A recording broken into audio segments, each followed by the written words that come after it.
హైదరాబాద్ ప్రభుత్వ ఉన్నత పాఠశాలలో కనీస సౌకర్యాలు లేక విద్యార్థులు తీవ్ర ఇబ్బందులు పడుతుండడం బాధాకరమని GHMC deputy floor leader Koppula Narasimha Reddy అన్నారు.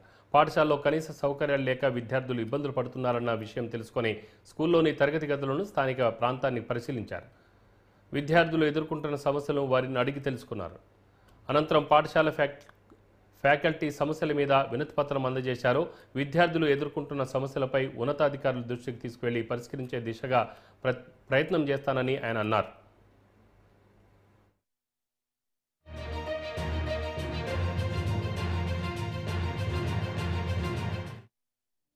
చేస్తారు. డే బై డే ఒక వాటర్ ట్యాంక్ ఇస్తే ఇక్కడ నీళ్లు ఎండిపోయినాయి. 600 మంది పిల్లలు ఉన్నారు. ముఖ్యంగా గర్ల్స్ ఇప్పుడు 10th క్లాస్ బ్యాచ్ ఉన్నది. 10th క్లాస్ బ్యాచ్ దాదాపు 120 మంది దాకా ఉన్నారు. కొంతమంది ఇప్పుడు బయటికి తీసుకురావడం జరిగింది. ఈ మొత్తం కూడా వాటర్ లేకుండా గంట సేపట్లో కంప్ అవుతున్నది. ఇక్కడ మున్సిపల్ వాటర్ లేదు, బోర్ ఎండిపోయింది. ఒక 10-15 రోజుల వరకు హెచ్ఎండ్డబ్ల్యూఎస్ వాళ్ళు కంపల్సరీ ఒక వాటర్ ట్యాంక్ అని పంపిస్తే డే బై డే పంపించినా సరే అడ్జస్ట్ చేసుకుంటాము. దయచేసి హెచ్ఎండ్డబ్ల్యూఎస్ వాళ్ళకి ధన్యవాదాలు చేస్తాము. వీళ్ళందరూ కూడా చాలా ఇబ్బందికరంగా ఉంది. అది ఎంతో మంది సేవ చేస్తుంటాం. స్లమ్లలో మనం వాటర్ పొల్యూషన్ అయితే ఫ్రీగా ఇస్తుంటాం. కానీ దానికంటే ముఖ్యంగా ఈ స్కూల్కు వాటర్ ట్యాంక్ పంపించాల్సిందే కోరుతున్నాం.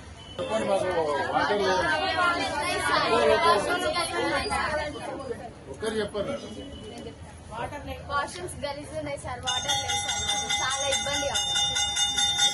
హైదరాబాద్ సంబంధించినటువంటి హై స్కూల్, ప్రైమరీ స్కూల్ ఉంటుంది, హై స్కూల్ ఉంటుంది.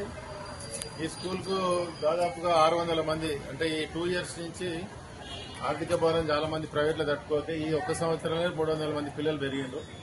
ఇక్కడ గర్ల్స్ ఎక్కువగా ఉంటారు. 8th, 9th, 10th క్లాస్ అయితే కొద్దిగా పిల్లలు ఇబ్బంది పడుతున్నారు.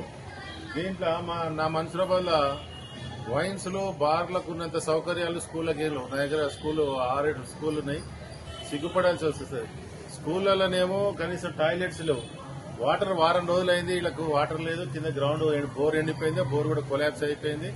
హెచ్ఎండ్డబ్ల్యూఎస్ వాళ్ళకి ఫోన్ చేస్తేనేమో మాకు సంబంధం లేదంటారు.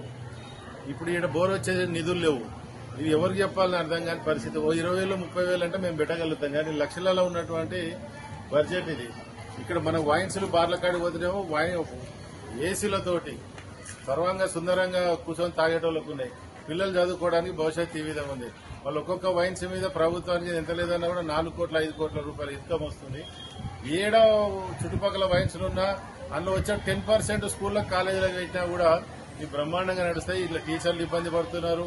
ఇక్కడ మొత్తం స్టూడెంట్స్ అయితే సిగ్గుపడి ఓసారి లైన్ కట్టిపోతున్నారట. చెప్పడానికి కూడా సిగ్గుపడే పరిస్థితి.